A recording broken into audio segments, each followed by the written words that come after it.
Bonjour, je m'appelle Arnaud Nioul, je suis l'auteur du Témoin silencieux qui a été retenu pour le prix des lycéens. Et je me réjouis de répondre à vos questions.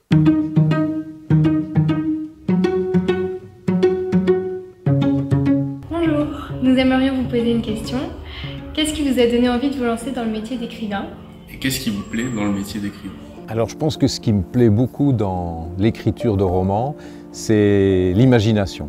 C'est pouvoir inventer des histoires, avoir ce pouvoir de créer un cadre, inventer des personnages, et puis de les faire avancer dans une histoire qu'on fera découvrir à des lecteurs. Donc ça, c'est vraiment le côté imagination, l'imaginaire qui me fascine là-dedans, et c'est pour ça que j'ai écrit depuis mes 25 ans une série de manuscrits. Et je n'ai qu'à partir du 12e peut-être envoyé aux éditeurs pour envisager d'être publié, donc je ne peux pas dire que je suis un écrivain à temps plein, évidemment, c'est pas évident, mais c'est vraiment ma passion depuis longtemps. Entretenez-vous un lien particulier avec le lieu qui sert de décor à votre roman? A-t-il fait l'objet de recherches ou de visites? Les lieux, c'est fondamental pour moi, c'est le premier personnage.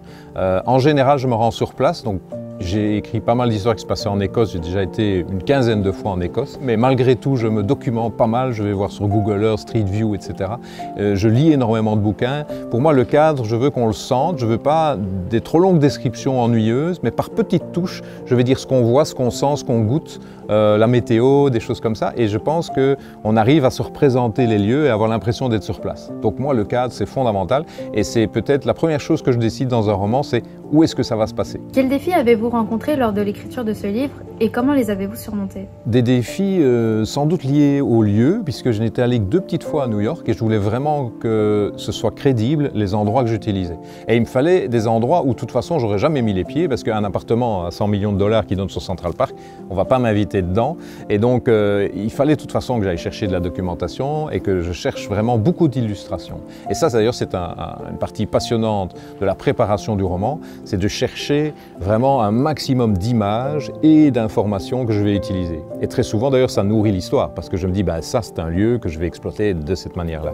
Et donc ici, je crois pour New York, où j'ai été un peu moins souvent qu'en Écosse, j'ai dû aller chercher des infos et me balader dans les airs avec, comme je disais, Google Earth et des choses comme ça, pour vraiment vérifier que ça tenait la route, parce que parfois je me sers d'un lieu pour vraiment faire avancer l'intrigue et il ne faut pas que je me trompe. Je me demandais si vous, en tant qu'écrivain, vous vous promenez toujours avec un petit carnet sur vous pour noter vos idées au fur et à mesure de la journée, un peu comme les écrivains le font dans les films. Prendre des notes quand il vient une idée, c'est vrai, je le fais assez souvent.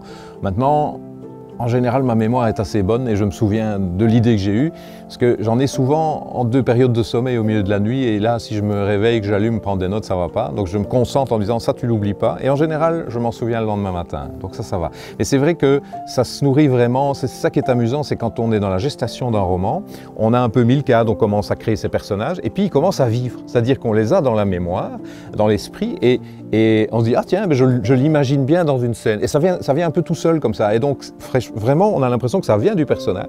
C'est lui qui commence à exister dans notre tête, et de temps en temps, on se dit, tiens, là, j'ai quelque chose qui vient et que je vais renoter alors dès que je peux dans mon plan, puisque je fais vraiment des plans complets de l'ensemble de l'histoire, et je sais comment je vais l'utiliser, et j'essaie de ne pas perdre ces petites idées qui viennent à tout moment. En effet, on n'est pas toujours à écrire sur commande, et c'est parfois quand on pense à autre chose que ça vient, et qu'il faut vraiment choper l'idée qui est passée, quoi. La critique de vos romans influence-t-elle l'écriture de vos œuvres suivantes? Les critiques, les retours, c'est vraiment important, parce qu'un roman, déjà, il y a un premier jet, et puis il doit absolument être retravaillé. Et là, je me fais relire par la compagnie Cléa, qui produit des notes de lecture vraiment très complètes.